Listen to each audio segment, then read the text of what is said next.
ഇദ്ദേഹത്തെ അറിയാലോ, പരിചയപ്പെട്ടിട്ടുണ്ടാവും. ഇപ്പോൾ അദ്ദേഹം ഫീൽഡാണ് പ്രധാനമായും നോക്കുന്നത്. നമ്മളെ ഫീൽഡ് നല്ല ഫീൽഡാണ്, അതുകൊണ്ടാണല്ലോ നമുക്കിട്ട് മാറാൻ കാരണം. ഇപ്പോൾ ഇനി അത്യാവശ്യമായ ഇതിൽ തന്നെയുള്ള ഫീൽഡിൻ്റെ വർക്കുകളുടെ ടെൻഡർ നമ്മൾ കൊടുത്തു കഴിഞ്ഞു. അവർ 2 ദിവസത്തിനുള്ളിൽ വർക്ക് തുടങ്ങും. പിന്നെ പ്രധാനമായും ലൈറ്റുകളാണ്. ലൈറ്റുകൾ റിപ്പയറിങ് നടക്കുന്നുണ്ട്. ഇപ്പോൾ സീറ്റുകൾ അറിയാലോ, സീറ്റ് കുറേ കൂടി റീപ്ലേസ് ചെയ്യേണ്ടത്, ആ ഒരു നടപടിയും ഇപ്പോൾ ചെയ്യാൻ പോകുന്ന ബഹുമാന ചെയർമാൻ തന്നെ നമ്മുടെ കൂടെ ഉണ്ട്. അതും നടക്കും. അതെല്ലാം ഒരു 30 ഡേയ്സിനുള്ളിൽ നമുക്കതെല്ലാം പൂർത്തീകരിക്കാൻ കഴിയും. മറ്റു പ്രശ്നങ്ങളൊന്നുമില്ല. Is very happy about that. ഒരു കണ്ടു ദാറ്റ്സ് അത് ഓൾറെഡി നമ്മൾ ഡിസ്കഷൻ കഴിഞ്ഞു. പോലീസ് ഡിപ്പാർട്ട്മെൻറ്റുമായിട്ടുള്ള ഡിസ്കഷനൊക്കെ കഴിഞ്ഞതാണ്. Again will discuss. Last meeting വേറെ നടക്കുന്നുണ്ട്.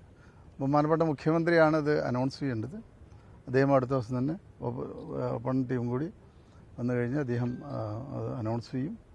അതോടൊപ്പം തന്നെ ബാക്കിയുള്ള വകുപ്പുകളുടെ മീറ്റിങ്ങൊക്കെ തന്നെ ചേരേണ്ടത്, അതും ഇപ്പോൾ അടുത്ത ദിവസം അത് നടക്കും.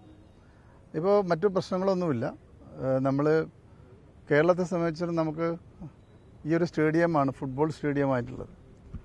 ആദ്യം നമ്മൾ തിരുവനന്തപുരം ഉദ്ദേശിച്ചെങ്കിലും തിരുവനന്തപുരത്തുള്ള ഫീൽഡിനൊരു ഹാർഡ് ഫീൽഡാണ്. അപ്പോൾ അതുകൊണ്ട് അത് മാറ്റിയെടുക്കാൻ സമയം പിടിക്കും.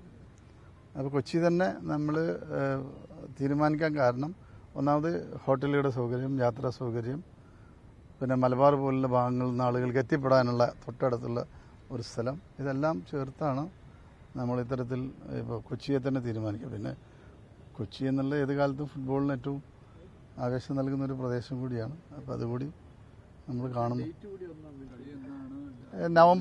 നവംബറിൽ ആണ്. നവംബർ ഒരു 16-17 തീയതികളാണ് നമ്മൾ ഉദ്ദേശിക്കുന്നത്. നമുക്ക് ഒപ്പം ടീമും കൂടി വരട്ടെ. അത് അത് രണ്ടും കൂടി ചേർത്ത്, അത് ഞാൻ പറഞ്ഞല്ലോ, അത് മുഖ്യമന്ത്രിയാണ് അനൗൺസ് ചെയ്യേണ്ടത്. അദ്ദേഹം അത് അനൗൺസ് ചെയ്യും. അതാണ് അതിൻ്റെ ഒരു ശരി. അല്ല മറ്റെന്തെങ്കിലും ഉണ്ടോ ചോദിക്കാൻ? നമുക്കത് വിജയിപ്പിക്കണം, ഏറ്റവും നല്ല രീതിയിൽ വിജയിപ്പിക്കണം. പിന്നെ മറ്റൊരു കാര്യം ഞാൻ പറയാം. ഈ ടിക്കറ്റ് എടുത്ത് കളി കാണലിനപ്പുറം നമ്മുടെ സാധാരണക്കാരായുള്ള ആളുകൾക്ക് മെസ്സിയെ കാണാനുള്ള അവസരം സർക്കാർ ഒരുക്കും. അതൊരു ഫാൻ മീറ്റ് നടത്തി എല്ലാവർക്കും, കേരളത്തിലുള്ള മുഴുവൻ ആളുകൾക്കും അദ്ദേഹത്തെ മെസ്സിയെ കാണാനുള്ള അറേഞ്ച്മെന്റ്സ് നമ്മൾ ചെയ്യും. അല്ല, അത് പറയാം, ഒരുക്കും. അത് പോലീസാണ് പറയേണ്ടത്, നമ്മളല്ല. അത് പോലീസ് പറയും. യെസ് ഉറപ്പായി കഴിഞ്ഞു. അവരെ ഇൻസ്പെക്ഷൻ കഴിഞ്ഞു, അവർ ഓക്കെയാണ്. പിന്നെ അവർ മാറ്റുന്ന കാര്യങ്ങളൊക്കെ ഇനി അടുത്ത മീറ്റിങ്ങിൽ ഇനിയിപ്പോൾ അവരെന്തെങ്കിലും പ്രപ്പോസൽ ഉണ്ടെങ്കിൽ നമ്മൾ കേൾക്കും.